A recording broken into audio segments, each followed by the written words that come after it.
ท่านกำลังฟังสถานีวิทยุกระจายเสียง FM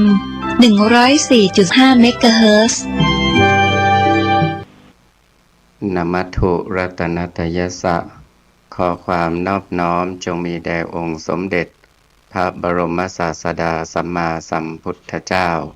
พระธรรมและพระอริยสงฆ์สาวกทั้งหลายขอเจริญพรกับคณะสัตยาญาติโยมสาธุชนทุกท่านวันนี้อาตมาภาพก็จะได้นำเรื่องนางสุชาดาอุบาสิกาผู้เป็นเลิศด้านถึงสรณะเป็นคนแรกมาอธิบายชี้แจงแสดงให้กับคณะศรัทธาญาติโยมสาธุชนทุกท่านนางสุชาดาอุบาสิกานั้นผู้มีตำแหน่งเอตทัคคะด้านสรณะเป็นปฐมเหมือนกับผู้ได้รับปริญญาดุษฎีบัณฑิตที่เป็นเครื่องรับรองเกียรติคุณของนางอย่างสมเหตุสมผลในฐานะที่นางได้กระทำความดีไว้ทั้งในอดีตชาติและปัจจุบันชาติชีวประวัติในอดีตชาติของนางสุชาดาอุบาสิกาตามที่มีปรากฏอยู่ในอรรถกถาคัมภีร์มโนรัฐปูรณี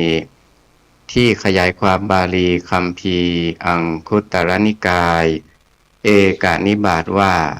เมื่อนับเวลาถอยหลังกลับไปจากภัทรกัปนี้ได้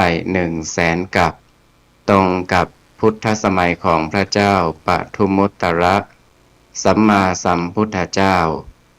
นางสุชาดาอุบาสิกาได้เกิดเป็นนางกุลธิดาอยู่ในตระกูลหนึ่งอยู่ในพระนครหงสาวดี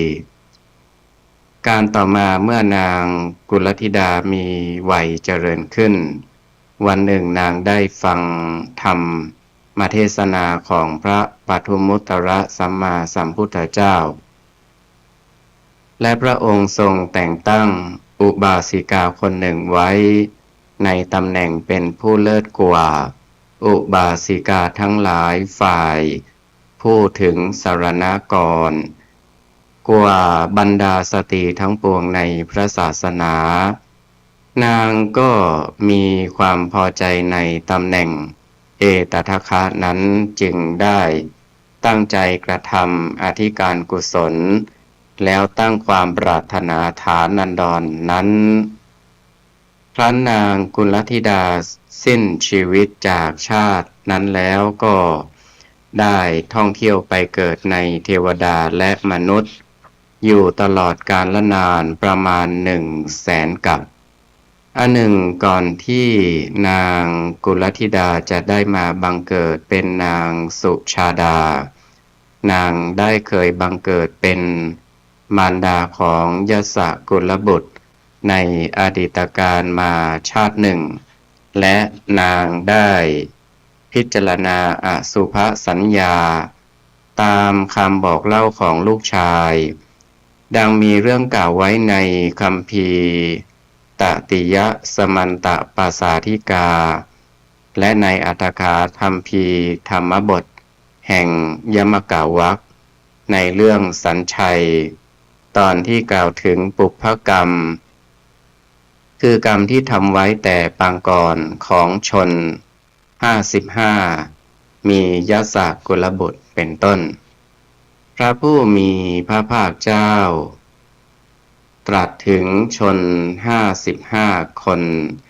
ตามที่พระภิกษุทั้งหลายกราบทูลถามว่าได้เคยกระทำกรรมอะไรไว้ว่าชนทั้ง55 คนได้ปรารถนาเป็นพระอรหันต์ในสำนักของพระพุทธเจ้าพระองค์หนึ่งแล้วกระทำกรรมที่เป็นบุญมากไว้แต่ภายหลังเมื่อการที่พระพุทธเจ้ายังไม่ทรงอุบัติขึ้นพวกเขาได้บังเกิดมาเป็นสหายกันได้กระทำบุญร่วมกันพวกกันได้เที่ยวจัดการเผาศพคนที่ไร้ที่พึ่งหรือคนตายไม่มีญาติ วันหนึ่งพวกเขาไปพบหญิงตายทั้งกลมคือตายทั้งแม่และลูกอยู่ในท้องคือตายทั้งแม่และลูกที่อยู่ในท้องนั่นเองโดยตกลงกันว่าจะจัดงานศพจึงได้ช่วยกันนำหญิงตายทั้งกลมไปที่ป่าช้าในบรรดาชนทั้งหลายทั้งหมดได้ตกลงให้มีคนอยู่เผาศพ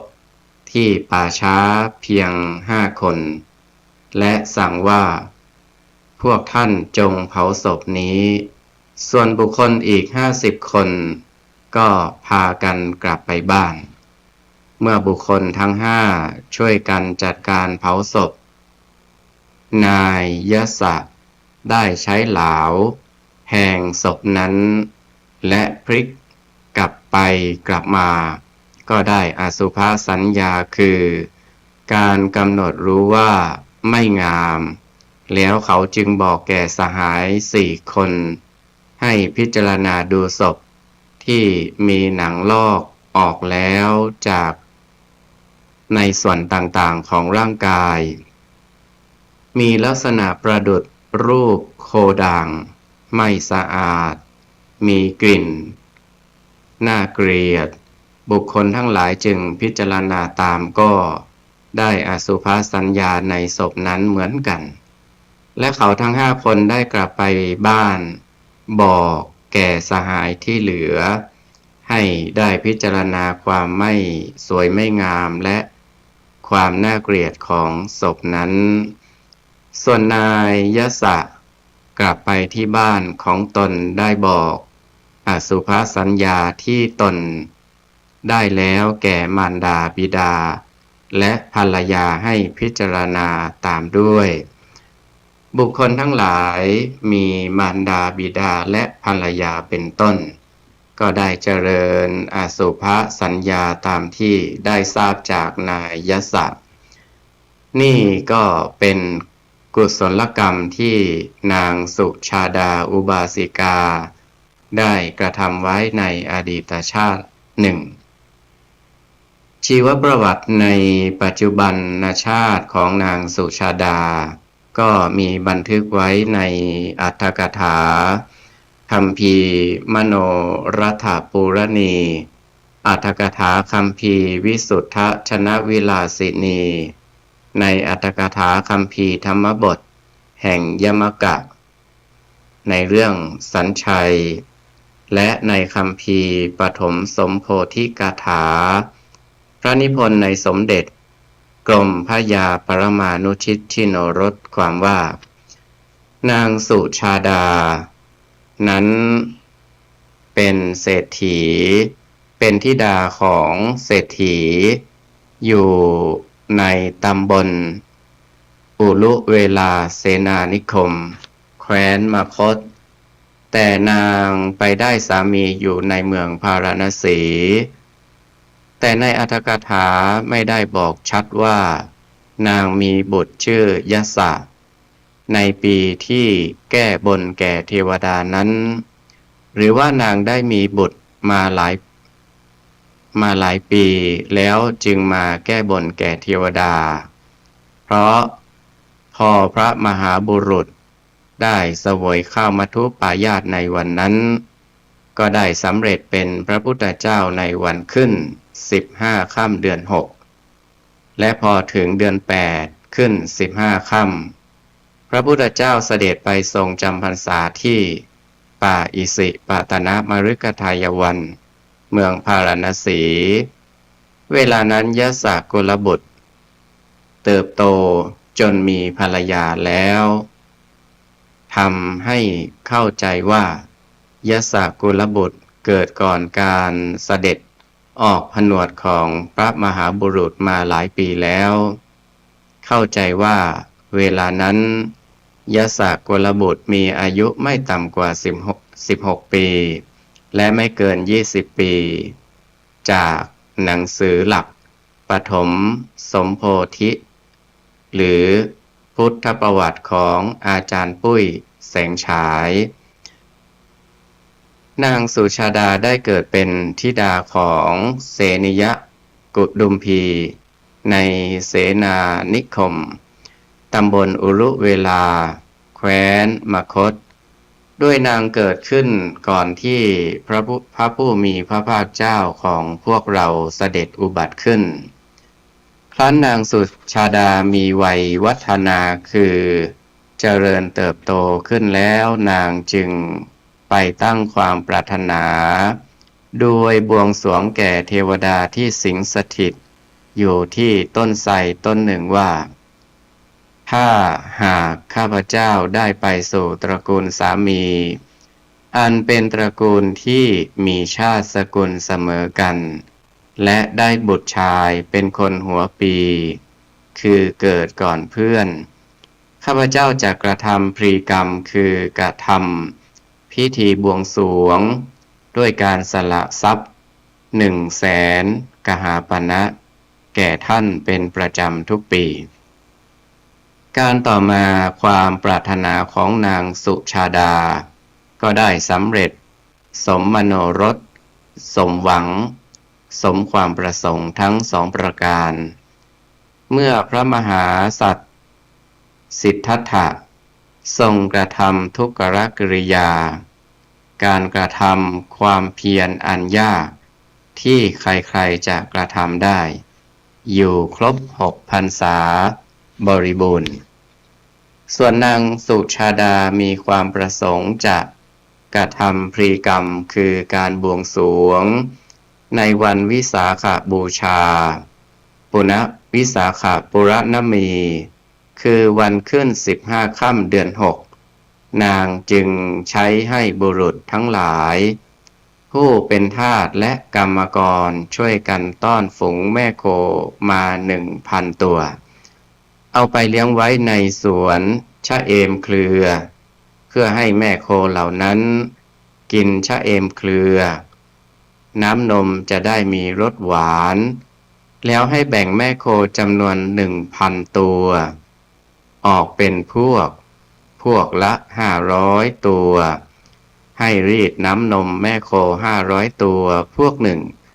ไปให้แม่โคอีก500 ตัวอีกพวกหนึ่งดื่มกินแล้วให้แบ่งจำนวนแม่โค500 ตัวที่ดื่มกินน้ำนมแล้วออกเป็นพวกละ250 ตัวให้รีดน้ำนมของแม่โคจำนวน250 ตัวพวกหนึ่งเอาไปให้แก่แม่โค250 ตัวอีกพวกหนึ่งดื่มกินแล้วให้แม่โค250 ตัวพวกที่ดื่มกินน้ำนมแล้วแบ่งแยกออกเป็น125 ตัวแล้วให้รีดน้ำนมของแม่โคจาก125 ตัวให้ไปแก่แม่โค125 ตัวอีกพวกหนึ่งดื่มกินโดยนางได้ให้กระทำวิธีนี้เรื่อยไปจนเหลือแม่โคนมเพียง8 ตัวทั้งนี้ด้วยความประสงค์จะให้น้ำนมมีโอชะอันล้ำเลิศจึงจะนำมาเอามากระทำเป็นข้าวกวนด้วยน้ำนมโคสดเช้ามืดวันวิสาขปุรณมีวันวิสาขบูชานางสุชาดาคิดว่าจะกระทำพรีกรรมแก่เทวดาที่ต้นไทรจึงตื่นขึ้นแต่เช้าตรู่และสั่งให้รีดนมโค8 ตัวนั้นส่วนลูกโคทั้ง8 ตัวก็ไม่ได้กินนมแม่โคในวันนั้นโดยลูกโคได้ยืนอยู่ในที่ไกลพอพวกชนที่จะกระทำการรีดน้ำนมนำภาชนะต่างๆเข้าไปรองเพื่อจะรีดน้ำนมลงในภาชนะเหล่านั้นขณะนั้นนั่นเองน้ำนมก็ไหลออกจากเต้านมเองจนเต็มภาชนะโดยไม่ต้องรีดเลยนับเป็นปรากฏการณ์อันน่าอัศจรรย์ยิ่งนักนางสุชาดาเห็นเหตุการณ์ดังนั้นก็เกิดความโสมนัสจึงรับภาชนะที่รองน้ำนมโคนั้น ด้วยมือของตนเอง แล้วเทลงในภาชนะใหม่แล้วยกขึ้นตั้งบนเตาแล้วใส่ฟืนก่อไฟเองเพื่อจะ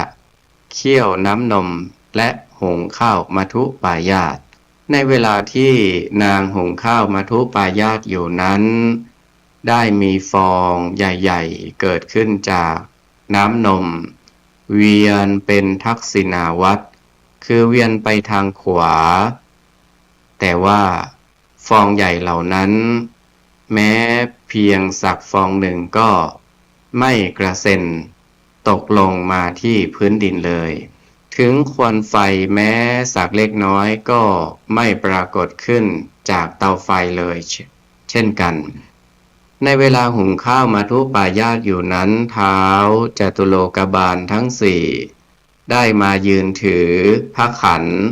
เฝ้ารักษาเตาไฟอยู่ในสี่ทิศท้าวมหาพรหมก็ได้นำทิพยเสวตฉัตรมากางกั้น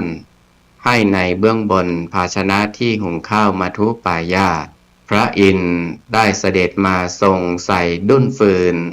เข้าไปในเตาไฟทำให้ไฟลุกโพลงฝ่ายทวยเทพพยดาในหมื่นโลกธาตุก็ได้นำเอาทิพยโอชาจากทวีปทั้งสี่ก็คือปุระวิเทหทวีป 2. อมรโคยานทวีป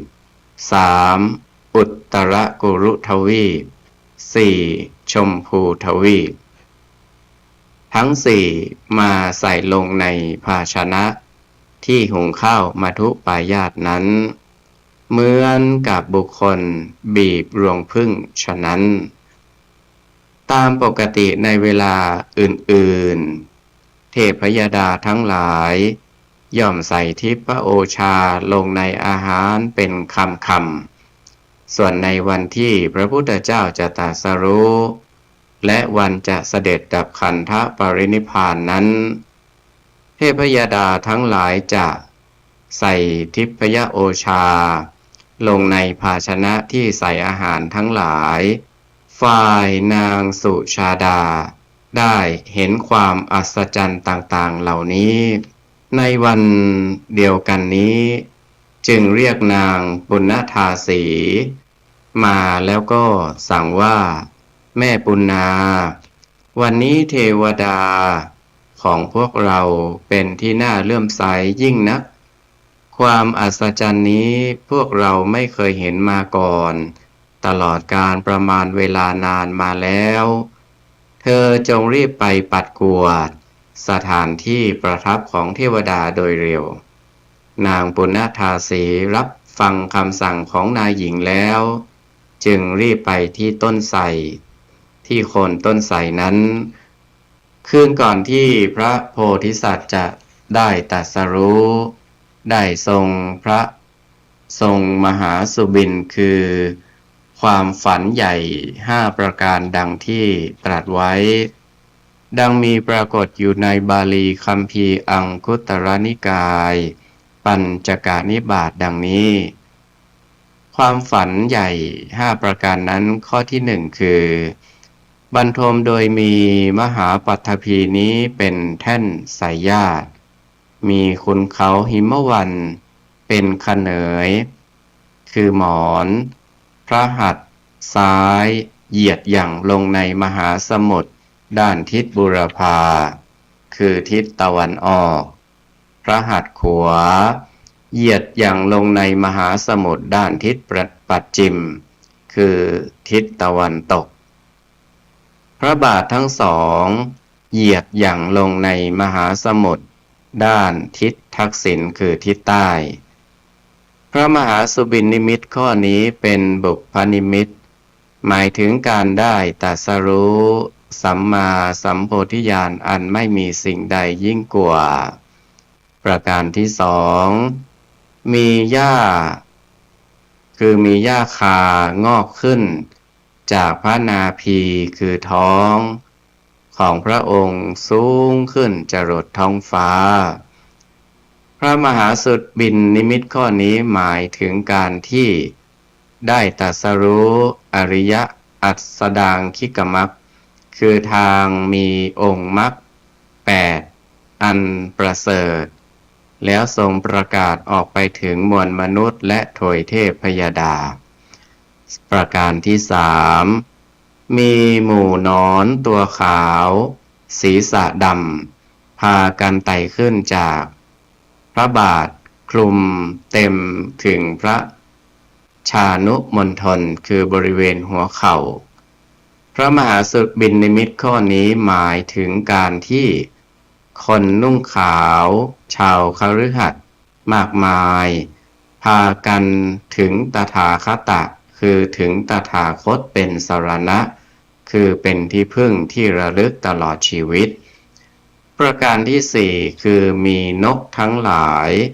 4จำพวกมีสีต่างๆกันบินมาจากทิศทั้ง4แล้วมาหมอบจับที่เบื้องพระบาท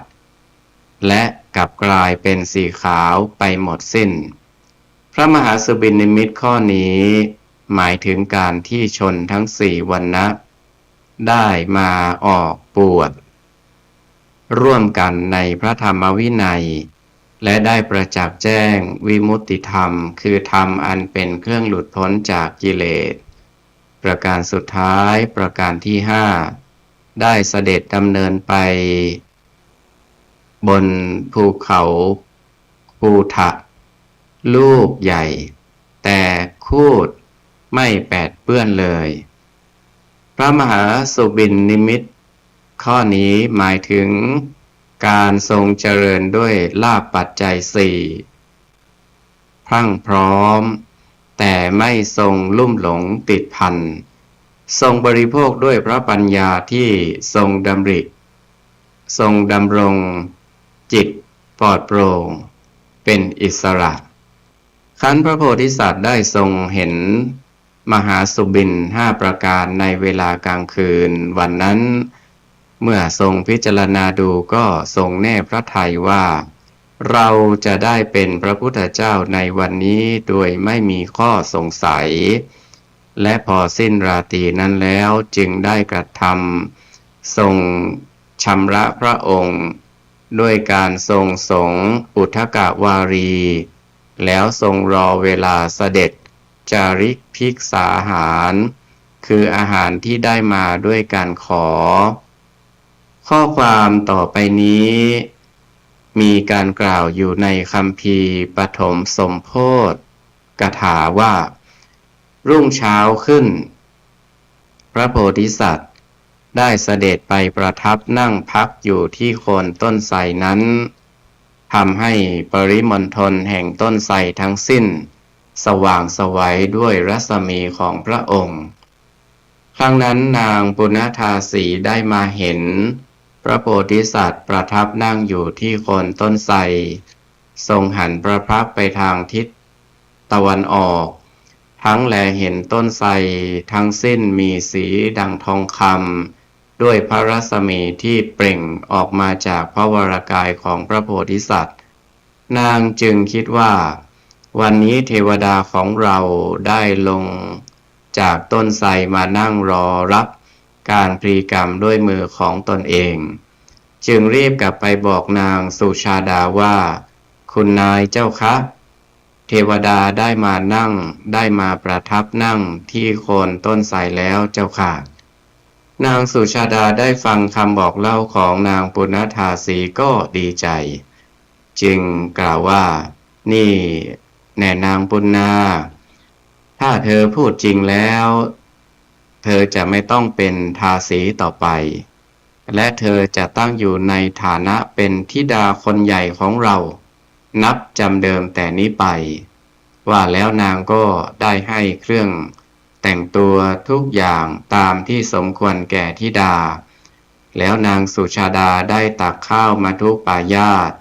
ใส่ถาดทองคำที่มีราคา100,000 กหาปณะจนเต็มจึงใช้ถาดทองคำอีกใบหนึ่งปิดเป็นฝาแล้วใช้ผ้าขาวห่อถาดข้าวมัทุปายาตบริเวณรอบๆถาดทองคำวางพวงเครื่องหอมและพวงมาลัยทั้งหลาย ส่วนนางแต่งตัวด้วยเครื่องประดับอย่างดีทั้งสิ้นแล้วยกถาดข้าวมัทุปายาตขึ้นเทินบนศีรษะของตนเดินออกไปที่โคนต้นไทรนั้นพอนางได้เห็นพระโพธิสัตว์ก็เกิดปีติโสมนัสความปราบปลื้มเบิกบานใจอย่างแรงกล้าขึ้นมาทันทีด้วยเข้าใจว่าเป็นรุกขเทวดาเทวดาผู้สิงสถิตอยู่ที่ต้นไม้นับตั้งแต่ที่นางสุชาดาได้เห็นมหาบุรุษแล้วนางได้น้อมกายเข้าไปได้ยกถาดลงจากศีรษะเปิดผ้าห่อออกแล้วถือน้ำแล้วก็ถือเต้าน้ำที่อบด้วยดอกไม้น้อมเข้าไปถวายพระมหาบุรุษและถวายถาดข้าวมัทุปายาตทองคำไว้บนพระหัตถ์ของพระมหาบุรุษนางถวายบังคมแล้วกล่าวว่าข้าพเจ้าได้สละถาดทองคำนี้แก่ท่านขอท่านจงถือเอาตามชอบใจความปรารถนาแห่งใจของข้าพเจ้าสำเร็จแล้วฉันใดขอความปรารถนาของท่านจงสำเร็จฉันนั้นนางกล่าวดังนี้แล้วก็หลีกไปการเสียสละถาดทองคำที่มีราคา100,000 กหาปณะของนางสุชาดาด้วยนางไม่มีความอาลัยใยดีเหมือนบุคคลทิ้งถาดดินเก่าๆไปฉะนั้นพระมหาบุรุษเสด็จลุกจากที่ประทับทรงถือถาดข้าวมัทุปายาตเสด็จไปที่ริมฝั่งแม่น้ำเนรัญชรา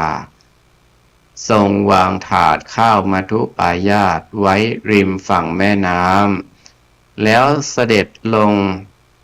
ส่งที่ท่าน้ำและเสด็จกลับขึ้นมาทรงปั้นข้าวมัทุปายาตเป็นปั้นได้49ปั้นหนึ่งประมาณเท่าเมล็ดในผลตาลสุกแล้วเสวยข้าวมัทุปายาตนั้นครั้นพระองค์เสวยเสร็จก็ทรงลอยถาดทองคำลงในกระแสทานโดยทรงปฏิญญาว่าถ้าเราจะได้เป็นพระพุทธเจ้าในวันนี้ขอให้ถาดใบนี้จงลอยทวนกระแสน้ำขึ้นไปถ้าเราจะไม่ได้เป็นพระพุทธเจ้าในวันนี้ขอให้ถาดนี้จงลอยไปตามกระแสน้ำถาดใบนั้นได้ลอยทวนกระแสน้ำขึ้นไปไกลได้80 ศอกโดยลอยทวนกระแสขึ้นไปอย่างรวดเร็วเหมือนม้าที่มีกำลังฝีเท้าเร็วแล้วจมลงไปในวังวนแห่งหนึ่งจนกระทั่งลงไปถึงที่อยู่ของพญากาลพุทธคินนาคราชถาดทองคำที่มหาบุรุษทรงลอยน้ำไปและได้ลงไปซ้อนกับถาดบริโภคของพระพุทธเจ้า3 พระองค์ด้วยกันซึ่งเกิดเสียงดังกริ้งพญากาลพุทธคินนาคราชได้ยินเสียงถาดกระทบกันดังขึ้นก็ตื่นบรรทมแล้วตรัสว่าเมื่อวานนี้ก็มีพระพุทธเจ้าทรงอุบัติขึ้นพระองค์หนึ่งแล้ววันนี้ทรงอุบัติขึ้นอีกพระองค์หนึ่งแล้วเสด็จไปยังสถานที่ประดิษฐานถาดทองคำและตรัสสรรเสริญพระพุทธคุณด้วยสุนทรกถา100 บทจะขอนำพระพุทธคุณของพระพุทธเจ้า100 บทตามที่มีปรากฏอยู่ในบาลีคัมภีร์มัชฌิมนิกายมัชฌิมปัญนาตในอุปาลีวาทสูตรเป็นพระสูตรว่าด้วยอุบาลีคฤหบดีประกาศตนเป็นสาวกดังนี้เมื่อนิครนนาถบุตรกล่าวกับอุบาลีคฤหบดีว่าดูก่อนคฤหบดีบริษัทพร้อมทั้งพระราชารู้จักท่านอย่างนี้ว่า อุบาลีคฤหบดีเป็นสาวกของนิครนนาถบุตรแล้วเราทั้งหลายจะทรงจำท่านว่าเป็นสาวกของใครเล่าอุบาลีคฤหบดีเคยเป็นสาวกของนิครนนาถบุตรมาก่อนแต่ภายหลังมาเป็นสาวกของพระพุทธเจ้าท่านอุบาลีคฤหบดีนั้นก็ลุกจากอาสนะทำผ้าห่มเฉวียงบ่าข้างหนึ่งประนมมือหันไปทางที่พระผู้มีพระภาคเจ้าประทับอยู่แล้วได้กล่าวกับนิครนนาถบุตรว่าดูก่อนท่านผู้เจริญถ้าอย่างนั้นท่านจงฟังพระคุณของพระผู้มีพระภาคเจ้าที่ข้าพเจ้าเป็นสาวกผู้ฟังคำสอนสิทธิ์ของพระศาสดาข้าพเจ้าเป็นสาวกของพระผู้มีพระภาคเจ้าพระองค์นั้นดังนี้ประการที่หนึ่งพระผู้มีพระภาคเจ้าพระองค์นั้นมีคุณคือทรงเป็นนักปราชญ์ผู้ทรงไว้ซึ่งปัญญา 2. ทรงเป็นผู้ปราศจากแล้วจากโมหะคือความหลง 3. ทรงเป็นผู้ทำลายกิเลสเครื่องตรึงใจได้แล้ว 4. ทรงเป็นผู้มีชัยชนะมารแล้ว 5. ทรงเป็นผู้ไม่มีทุกข์คือปราศจากสิ่งคับแค้นสะเทือนใจ 6. ทรงเป็นผู้มีจิตสม่ำเสมอด้วยดีคือทั้งผู้เป็นศัตรูและมิตร 7. ทรงเป็นผู้มีพระกิริยามารยาทอันงดงาม 8. ทรงเป็นผู้มีพระปัญญาเครื่องยังประโยชน์ให้สำเร็จ 9. ทรงเป็นผู้ข้ามกิเลสออกจากวัฏฏะสงสารอันเป็นทางขรุขระได้แล้ว 10. ทรงเป็นผู้ปราศจากมลทินทั้งปวงแล้ว 11. ทรงเป็นผู้มีการถามใครว่าอะไรเป็นไม่มีการถามใครว่าอะไรเป็นอะไร 12. ทรงเป็นผู้อิ่มแล้วด้วยความอิ่มในธรรมอยู่เสมอ 13. ทรงเป็นผู้มีเหยื่อคือกามคุณในโลกที่ทรงคายทิ้งแล้ว 14. ทรงเป็นผู้มีมุทิตาจิตในสัตว์ทั้งหลายทั้งปวง 15. ทรงเป็นผู้มีสมณธรรมอันทรงกระทำสำเร็จแล้ว 16. ทรงเป็นผู้ถือกำเนิดแล้วด้วยกำเนิดแห่งมนูคือมนูเป็นต้นเหล่ากอของมนุษย์หรือคนโดยแท้ 17. ทรงเป็นผู้มีสรีระอันมีในครั้งสุดท้าย 18. ทรงเป็นผู้เป็นนรชนคือเป็นคนแท้ 19. ทรงเป็นผู้อันใครๆกระทำอุปมาเปรียบเทียบมิได้ 20. ทรงเป็นผู้ปราศจากกิเลสอันพึงเปรียบได้ด้วยธุรี 21. ทรงเป็นผู้หมดแล้วจากความสงสัยทั้งปวง 22. ทรงเป็นผู้มีพระปัญญาเฉียบแหลมด้วยเครื่องตัดกิเลสดุจหญ้าคาเสียได้ 23. ทรงเป็นผู้แนะนำสัตว์สู่สภาพอันวิเศษ 24. ทรงเป็นสารถีอันประเสริฐกว่าสารถีทั้งหลาย 25. ทรงเป็นผู้ไม่มีใครยิ่งกว่าโดยธรรมทั้งปวง 26. ทรงเป็นผู้มีธรรมะเป็นที่ตั้งแห่งความชอบใจของสัตว์ทั้งปวง 27. ทรงเป็นผู้มีความกังขาเคืองข้องใจอันทรงนำออกแล้วหมดสิ้น 28. ทรงเป็นผู้กระทำซึ่งความสว่างแก่สัตว์ทั้งปวง 29. ทรงเป็นผู้ตัดแล้วซึ่งมานะคือความถือตัว 30. ทรงเป็นผู้มีพระวิริยะคือเครื่องกระทำความแก้วกล้า 31. ทรงเป็นยอดมนุษย์แห่งมนุษย์ทั้งหลาย 32. ทรงเป็นผู้มีคุณอันใครๆกำหนดประมาณมิได้ 33. ทรงเป็นผู้มีธรรมสภาวะอันลึกซึ้งไม่มีใครอย่างได้ 34. ทรงเป็นผู้บรรลุถึงซึ่งปัญญาเครื่องทำความเป็นแห่งมุนี35ทรงเป็นผู้ทรงทำความเกษมแก่สรรพสัตว์36ทรงเป็นผู้มีพระเวทคือญาณเครื่องเจาะแทงซึ่งโมหะ37ทรงเป็นผู้ตั้งอยู่ในธรรม38ทรงเป็นผู้ทรงสำรวมระวังพระองค์ดีแล้ว39ทรงเป็นผู้ล่วงกิเลสอันเป็นเครื่องข้องเสียได้40ทรงเป็นผู้หลุดพ้นจากบ่วงทั้งปวง41ทรงเป็นผู้เป็นดังพญาช้างตัวประเสริฐ42ทรงเป็นผู้มีการนอนอันสงัดจากการรบกวนแห่งกิเลส43ทรงเป็นผู้มีกิเลสเครื่องประกอบไว้ในภพสิ้นสุดแล้ว44ทรงเป็นผู้พ้นวิเศษแล้วจากทุกข์ทั้งปวง45ทรงเป็นผู้มีพระปัญญาคิดเหมาะเจาะเฉพาะเรื่อง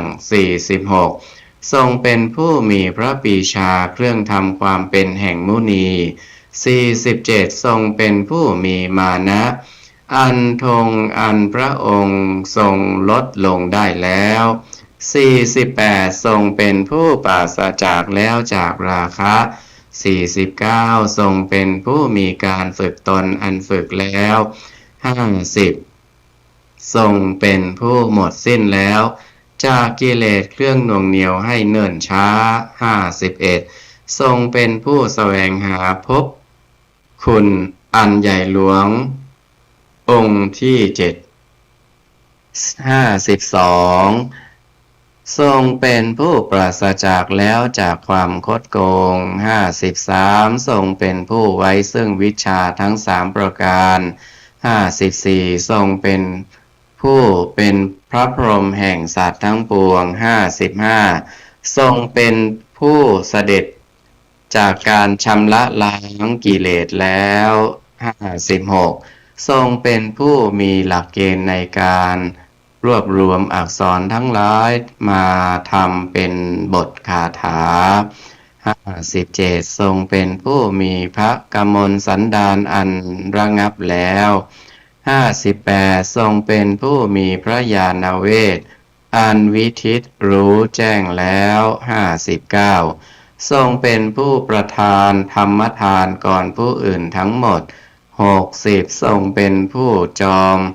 เป็นผู้เป็นจอมแห่งสัตว์ทั้งปวง61ทรงเป็นผู้ไปพ้นแล้วจากข้าศึกคือกิเลส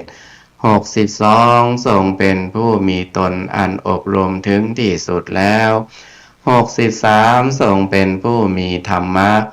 คือธรรมะที่ควรบรรลุอันได้บรรลุแล้ว64ทรงเป็นผู้กระทำอัตถะทั้งหลายให้พิสดารแจ่มแจ้ง65ทรงเป็นผู้มีพระสติสมบูรณ์อยู่เองในทุกกรณี66ทรงเป็นผู้มีความรู้แจ้งเห็นแจ้งเป็นปกติ67ทรงเป็นผู้มีจิตไม่แฟบลงด้วยอำนาจแห่งกิเลส68ทรงเป็นผู้มีจิตไม่ฟูขึ้นด้วยอำนาจแห่งกิเลส69ทรงเป็นผู้มีจิตไม่หวั่นไหวด้วยอำนาจแห่งกิเลส70ทรงเป็นผู้บรรลุถึงความมีอำนาจเหนือกิเลส71ทรงเป็นผู้เสด็จไปแล้วโดยชอบ72ทรงเป็นผู้มีการเพ่งพินิจทั้งในสมาธิและปัญญา73ทรงเป็นผู้ไม่ปล่อยจิตไปตามกิเลสทั้งหลาย74ทรงเป็นผู้บริสุทธิ์สะอาดแล้วจากสิ่งเศร้าหมองทั้งปวง75ทรงเป็นผู้อันตัณหาและทิฏฐิอาศัยไม่ได้แล้ว76ทรงเป็นผู้ไม่มีความหวาดกลัวในสิ่งเป็นที่ตั้งแห่งความหวาดกลัว77ทรงเป็นผู้สงัดแล้วจากการรบกวนแห่งกิเลสทั้งปวง78ทรงเป็นผู้บรรลุแล้วซึ่งธรรมอันเลิศ 79ทรงเป็นผู้ข้ามได้แล้วซึ่งโอคะ80ทรงเป็นผู้ยังบุคคลอื่นให้ข้ามพ้นแล้วซึ่งโอคะนั้น81ทรงเป็นผู้มีสันดานสงบระงับแล้ว82ทรงเป็นผู้มีพระปัญญาอันกว้างดั่งพื้นพระสุธา83ทรงเป็นผู้มีพระปัญญาอันใหญ่หลวง84ทรงเป็นผู้ปราศจากความจะแล้วจากโลภะ85ทรงเป็นผู้มีปฏิปทาความประพฤติเหมือนพระพุทธเจ้าทั้งหลาย86ทรงเป็นผู้ดำเนินดีในเหตุการณ์ทั้งปวง87ทรงเป็นบุคคลผู้ไม่มีบุคคลใดเปรียบ88ทรงเป็นบุคคลผู้ไม่มีบุคคลใดเสมอเหมือน89ทรงเป็นบุคคลผู้มีพระญาณอันแก้วกล้า90ทรงเป็นผู้มีพระปัญญาอันละเอียดสุขุมรอบคอบ91ทรงเป็นผู้เจาะทะลุข่ายคือตัณหาเครื่องดักสัตว์92ทรงเป็นผู้ตรัสรู้ผู้ตื่นผู้เบิกบานเป็นปกติ93ทรงเป็นผู้มีกิเลสดุจควันไฟไปปราดแล้ว94ทรงเป็นผู้อันตัณหาและทิฏฐิไม่ฉาบทาได้ต่อไป95ทรงเป็นผู้เป็นอาหุนยบุคคลผู้ควรแก่ของที่เขานำไปบูชา89 96ทรงเป็นผู้ที่โลกทั้งปวงต้องบูชา97ทรงเป็นบุคคลผู้สูงสุดแห่งบุคคลทั้งหลาย98ทรงเป็นผู้มีคุณอันไม่มีใครวัดได้99ทรงเป็นพระมหาบุรุษบุรุษผู้ยิ่งใหญ่ผู้ที่ควรบูชาและ100ทรงเป็นผู้มีพระยศถึงความเลิศแล้วด้วยพระเกียรติคุณข้อความในคัมภีร์ปฐมสมโภชกถามีกล่าวต่อไปว่าฝ่ายพระมหาบุรุษทอดพระเนตรเห็นสุภนิมิตดังนั้นก็ทรงแน่พระทัยว่าเราจะได้ตรัสรู้เป็นพระพุทธเจ้าโดยมิต้องสงสัยโดยทรงสมนัสแล้วเสด็จนิวัตไปประทับพักกลางวันอยู่ที่ป่าไม้สาระที่มีดอกสาระบานสะพรั่งอยู่ริมฝั่งแม่น้ำเนรัญชลาพอถึงเวลาเย็นพระมหาบุรุษจึงเสด็จออกจากป่าไม้สาระทรงมุ่งประพักไปยังต้นศรีมหาโพธิ์แต่ในระหว่างทางเสด็จดำเนินโสธิยพราหมณ์ได้ถวายยาคา8 กำแก่พระมหาบุรุษพระมหาบุรุษทรงถือยาคาเสด็จไปที่ภายใต้ต้นศรีมหาโพธิ์แล้วทรงปูลาดยาคาลงภายใต้ต้นศรีมหาโพธิ์และประทับนั่งบนยาคาทรงหันพระพักตร์ไปทางทิศบุรพาโดยพระมหาบุรุษตั้งพระทัยมั่นคงเด็ดเดี่ยวว่าถึงแม้ว่าเราจะเหลือแต่หนังเอ็นกระดูกส่วนเลือดและเนื้อทั้งสิ้นในร่างกายจะแห้งเหือดไปก็ตามถ้าเรายังไม่ได้บรรลุพระสัมมาสัมโพธิญาณตราบใดจะไม่ทำลายสมาธิบัลลังก์ตราบนั้นเมื่อพระมหาบุรุษทรงบำเพ็ญสมาธิจิตภายในคืนนั้นนั่นเองก็ได้ทรงสำเร็จพระสัพพัญญุตญาณปรีชาอย่างรู้ทุกสิ่งทุกอย่างแล้วประทับอยู่ที่โพธิมณฑลตลอด7 สัปดาห์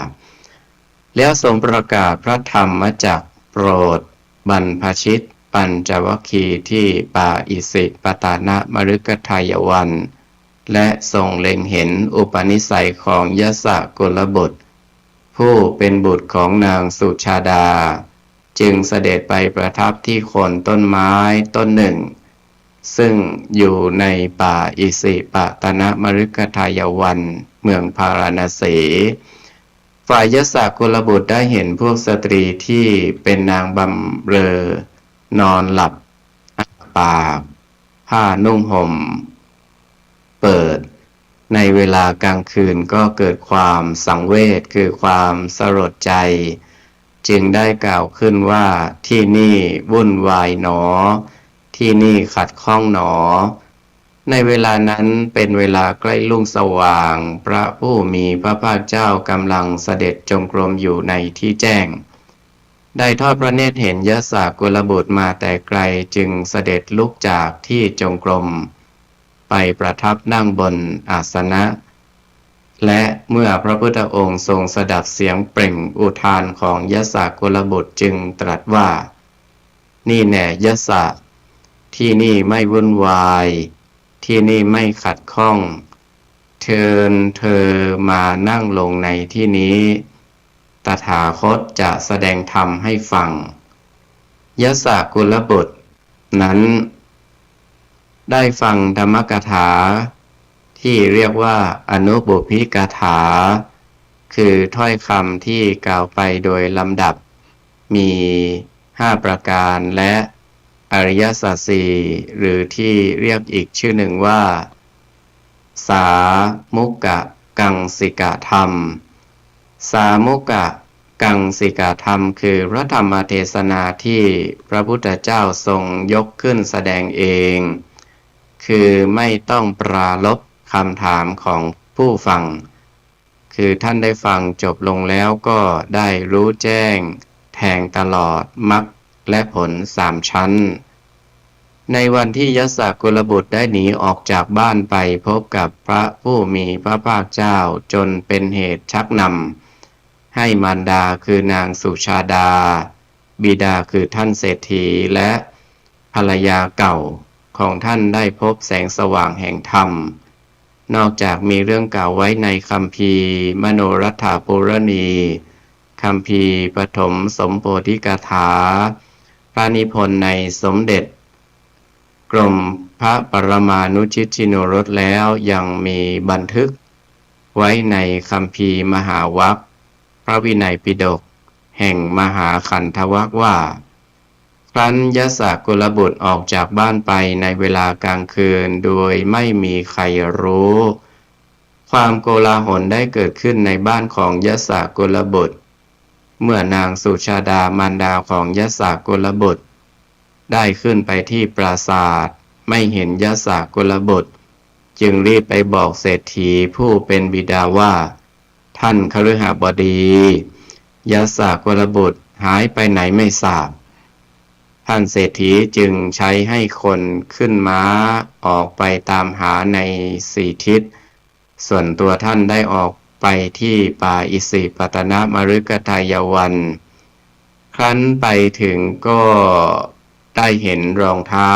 ทองคำของลูกชายถอดวางไว้ที่ประตูจึงเดินตามเข้าไปพระผู้มีพระภาคเจ้าทรงทอดพระเนตรเห็นเศรษฐีกำลังเดินมาแต่ไกลทรงพระดำริว่าท่านเศรษฐีนั่งอยู่ในที่นี้จะไม่เห็นยศกุลบุตรผู้นั่งอยู่ในที่นี้ด้วยอาการอย่างไรเราจะแสดงอิทธาภิสังขารคือการบันดาลด้วยฤทธิ์บังไว้ไม่ให้เศรษฐีและยศกุลบุตรมองเห็นกันด้วยอาการอย่างนั้นแล้วจึงทรงบันดาลตามที่ทรงพระดำริไว้ครั้งนั้นท่านเศรษฐีได้เข้าไปเฝ้ากราบทูลถามว่าข้าแต่พระผู้มีพระภาคเจ้าพระองค์ทรงเห็นยศกุลบุตรมาที่นี่บ้างหรือไม่พระพุทธเจ้าข้าพระผู้มีพระภาคเจ้าตรัสว่าดูก่อนคฤหบดีถ้าเช่นนั้นเชิญท่านนั่งลงก่อนถึงอย่างไรท่านนั่งอยู่ที่นี่ท่านก็จะได้เห็นยศกุลบุตรนั่งอยู่ที่นี่ท่านเศรษฐีมีความดีใจที่จะได้พบลูกชายจึงถวายบังคมแล้วนั่งลงในที่สมควรส่วนข้างหนึ่งพ ระผู้มีพระภาคเจ้าทรงแสดงอนุปุพพิกถาโปรดท่านเศรษฐีเพื่อฟอกจิตท่านเศรษฐีให้ผ่องใสแล้วจึงทรงแสดงอริยสัจสี่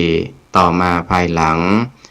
ท่านเศรษฐีได้สำเร็จอริยผลเป็นพระโสดาบันแล้วจึงกราบทูลสรรเสริญพระธรรมเทศนา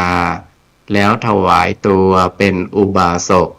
ในพระพุทธศาสนาโดยเปล่งวาจาถึงพระพุทธเจ้าพระธรรมพระสงฆ์เป็นปฐมอุบาสกฝ่ายยสกุลบุตรเมื่อได้ฟังพระธรรมเทศนาที่พระผู้มีพระภาคเจ้าทรงแสดงแก่ท่านเศรษฐีบิดาซ้ำอีกครั้งหนึ่ง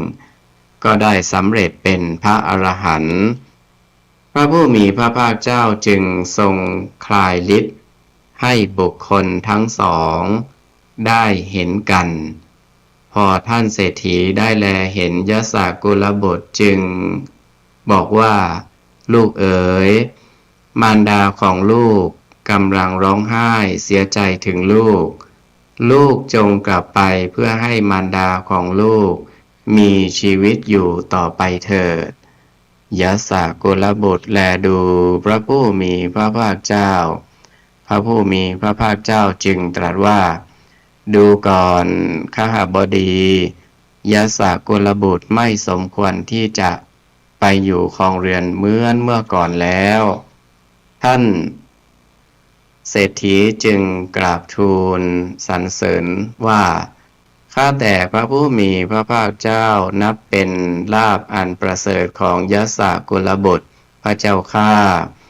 แล้วเศรษฐีก็กราบทูลอาราธนาพระผู้มีพระภาคเจ้าพร้อมด้วยยสลูกชายให้เสด็จเข้าไปเสวยภัตตาหารที่บ้านของตนและเมื่อเศรษฐีเห็นว่าพระผู้มีพระภาคเจ้าทรงรับการอาราธนาแล้วจึงกราบถวายบังคมลากลับไปบ้าน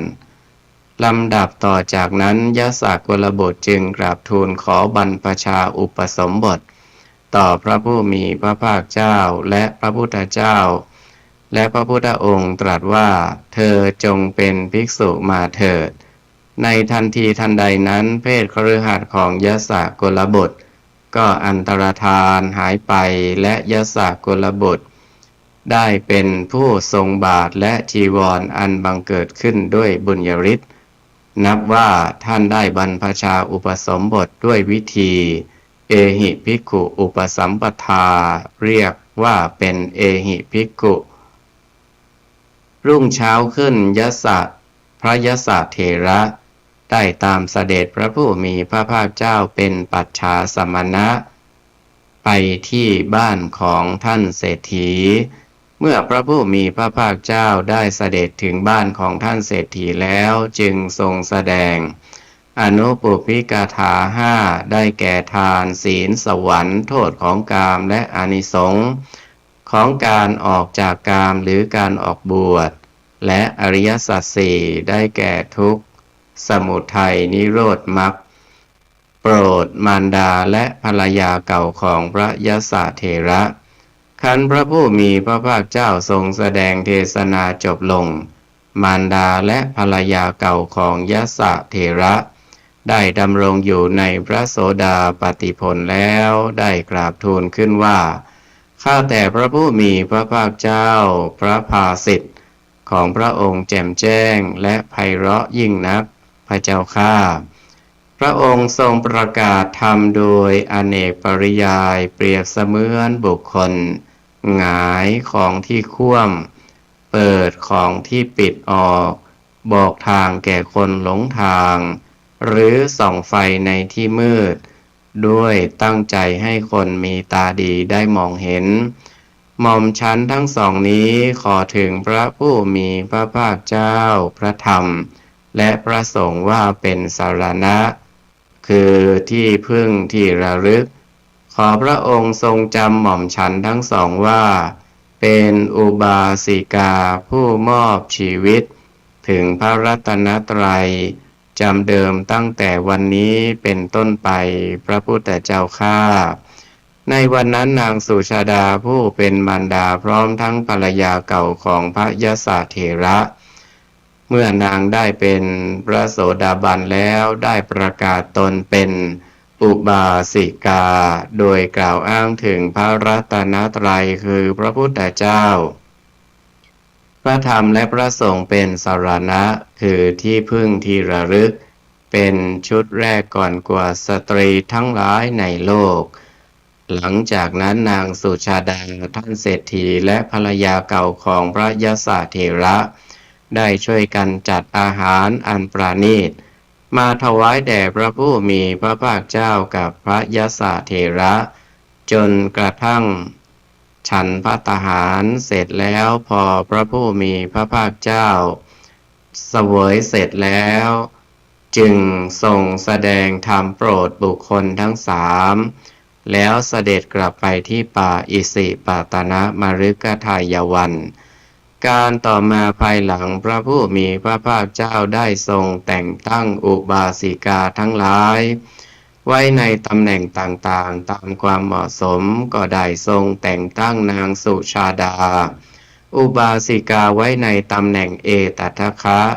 คือเป็นผู้ยอดเยี่ยมด้วยผู้หนึ่งดังมีข้อความบันทึกไว้ในคัมภีร์อังคุตตรนิกายเอกนิบาตว่าดูก่อนภิกษุทั้งหลายนางสุชาดาผู้เป็นธิดาของเสนานิผู้เป็นผู้เลิศกว่าอุบาสิกาทั้งหลายผู้เป็นอุบาสิกาของตถาคตฝ่ายถึงสรณะก่อนผู้อื่นความปรารถนาเป็นหนึ่งในสิ่งที่ได้มาด้วยการทำดีเป็นตัวอย่างที่ควรนำมาใช้มิใช่สิ่งที่จะต้องได้ทำความดีดังนั้นนางสุชาดาอุบาสิกาเป็นผู้ที่ต้องการได้ดีมีชื่อเสียงเกียรติยศด้วยการลงมือกระทำเอาเองและกระทำด้วยความเพียรพยายามและกระทำมาเป็นเวลานานมากจึงถือเป็นนิทัศนอุทาหรณ์นำมาสอนตนได้เป็นอย่างดีดังนั้นวันนี้อาตมาภาพได้นำชีวประวัติของนางสุชาดาอุบาสิกาผู้ได้รับการยกย่องจากพระผู้มีพระภาคเจ้าว่าเป็นผู้เลิศเอตทัคคะด้านผู้ถึงสรณะก่อนอื่นก่อนใครมาอธิบายชี้แจงแสดงให้กับญาติโยมสาธุชนทุกท่านขออวยพรให้ญาติโยมสาธุชนทุกท่านเจริญด้วยอายุวันนะสุขภาละปฏิภาณธนสารสมบัติมีความสุขกายสุขใจเจริญในธรรมะขององค์สมเด็จพระสัมมาสัมพุทธเจ้าทุกท่านทุกคนเทอญ